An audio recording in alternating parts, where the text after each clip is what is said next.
fought for other people's justices and advocate for people, because nobody would be there for me, and I knew how it felt to not have anybody or anything, and nothing to stand on. People ask me, like, I don't know how you do it. I'm like, I don't know how I do it either.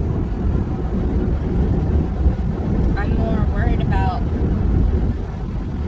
justice for everyone else than myself. More of a bad thing, just because I won't have good boundaries. You know, a lot of our issues are, you know, a lot of our suffering is caused by ourselves. Even if we're not the ones controlling it, like, I go into every situation with every best intention, as much positive mindset as I possibly can. And it's like, no matter how much I try or do, it never fixes the situation, because after years of that, I realized it was because it wasn't me doing it. It wasn't in my control to try to fix it. You can't break, or you can't fix what you didn't break. You can only do what's in your control. Only your control. And that was the hard part. That's what would always get me messed up, because I'm trying to fix everything for myself, for everyone else, everyone around me, my family. And it doesn't work like that. It takes two to tango. It takes a village. It takes everyone else working together with a common goal to accomplish said things. But when there's only you carrying the whole load, and you carry it for so long, you're just like, I don't want to carry this shit anymore. Why am I carrying this? Why am I doing this to myself? And you start setting things down. You start setting things back down on the ground. Like, I don't need this. I don't need this. Why am I even holding this? This isn't even mine. God knows how long this has been here. Right? It's like cleaning out your closet, but burdens that you have put on your back, on your shoulders, for what? Is it really doing any good for you? No. It's not. It's really not. And that fear, that bitch-ass fear, it really is an animal in itself. It is a beast that you must tame and shush and put a fucking leash on. Because if you don't, it just runs rampant. And not just from you, but through you.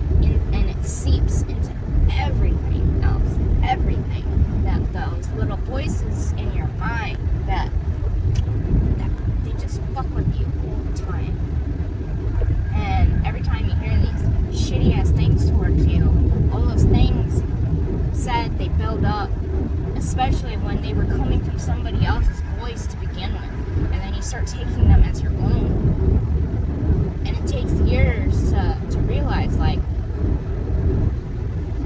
who the fuck put this in my head, and why? Because they were fucked up. They were fucked up. Their fear drove them, and their fear drove you, and then their fear is still driving you, because it's now become incorporated as your fear. Becoming independent in a slave-driven world, that shit's hard. Because literally everything wants to have you under its control, under its thumb. Everything. you're born till like the moment you die, it's somebody else is controlling the fucking joystick, you know? And we all think we're free. We're free to choose, not free from the fucking choice. Not free from the consequence.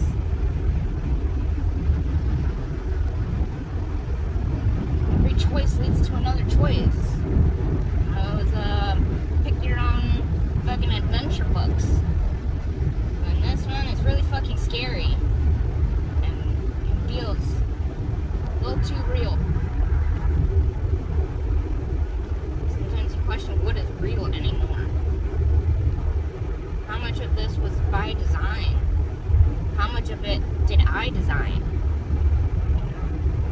How the fuck do you get out of it? How do you get through it? How do you keep pushing? It's like you gotta find that one little speck of hope that's left. You may crumble down. You may fall down. You may fucking go to rock bottom, and rock bottom has a fucking basement. And then under there it has a basement. It keeps going. There's layers to this shit.